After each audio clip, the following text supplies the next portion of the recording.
আসসালামু আলাইকুম। বাংলাদেশের মানুষ যারা রাজনীতি করেন, সুশীল সমাজ আছেন, বুদ্ধিজীবী আছেন, আপনাদের প্রতি অনুরোধ কথাটি শোনার জন্য। বাংলাদেশের যতগুলি রাজনৈতিক দল আছে, কার কি ভূমিকা বাংলাদেশের ভিতরে, এই কথাগুলি বলবো। জামাত বাংলাদেশের ভিতরে সম্পর্কে কোনো ভূমিকা ছিল না, আজও 26 সালেও নাই। তার প্রমাণ আমি দিচ্ছি কথার মাধ্যমে। দেখেন, জামাতে ইসলাম সর্বপ্রথম 1947 সালে এই দেশ স্বাধীনতা বিরোধিতা করেছে। 52 সালে আমাদের ভাষা আন্দোলনে, ভাষার জন্য আন্দোলন করছে, এইখানে জামাত বিরোধিতা করেছে। তারপরে আসেন আপনার 1990-এ জামাত এই দেশ বিরোধিতা করেছে। 80-90-এ জামাতের ভূমিকা ছিল বাংলাদেশের ভিতরে যতগুলি বিশ্ববিদ্যালয় ছিল তাদের একটা রক কাটা পার্টি ছিল, মানুষকে রক কাটতো, মানুষকে নির্যাতন করতো, অত্যাচার করতো 80-90 সালে।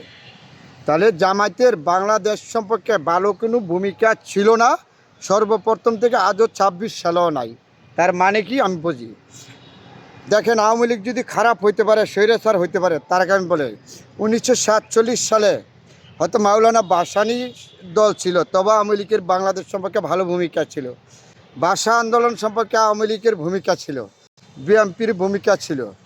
দেখেন, তারপরে আপনি আসেন 1971 সালে আওয়ামী লীগের ভূমিকা ছিল, কোনো সন্দেহ নাই।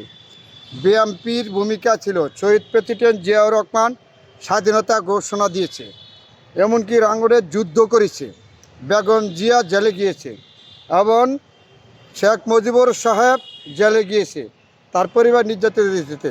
স্বাধীনতার সম্পর্কে বিএনপি আওয়ামী লীগের অবদান আছে, কিন্তু জামায়াতের কোনো অবদান ছিল না।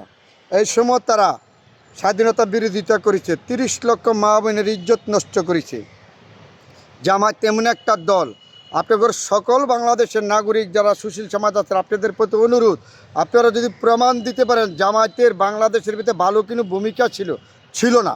জামায়াত সব সময় বিরোধিতা করেছে, আজকে 26 সালও এই দেশ বিরোধিতা করে যাচ্ছে, দেশের বিরুদ্ধে ষড়যন্ত্র করছে, ছাত্র সমাজের বিরুদ্ধে করছে।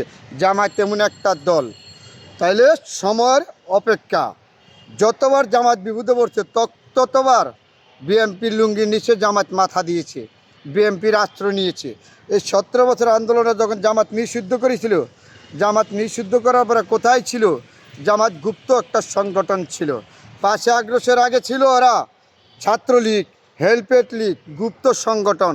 তারপরে 5 আগস্টের পরে ইউনূস সরকার আইতে পারে সমস্ত বাংলাদেশ বিশ্ববিদ্যালয় বলি, বাণিজ্যিক প্রতিষ্ঠানগুলি জামাত দখল করে নিচ্ছে।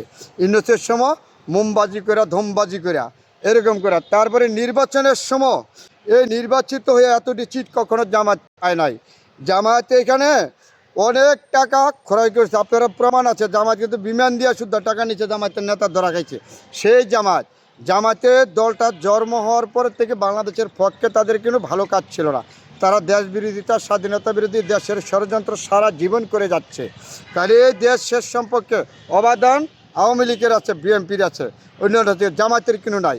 আজও এই 2026 সাল জামাতে দেশ বিরোধিতা করতে, স্বাধীনতা করেছে। সমস্ত বাংলাদেশ বিশ্ববিদ্যালয়গুলি এখন আবার নতুন করে ষড়যন্ত্র আরম্ভ করছে।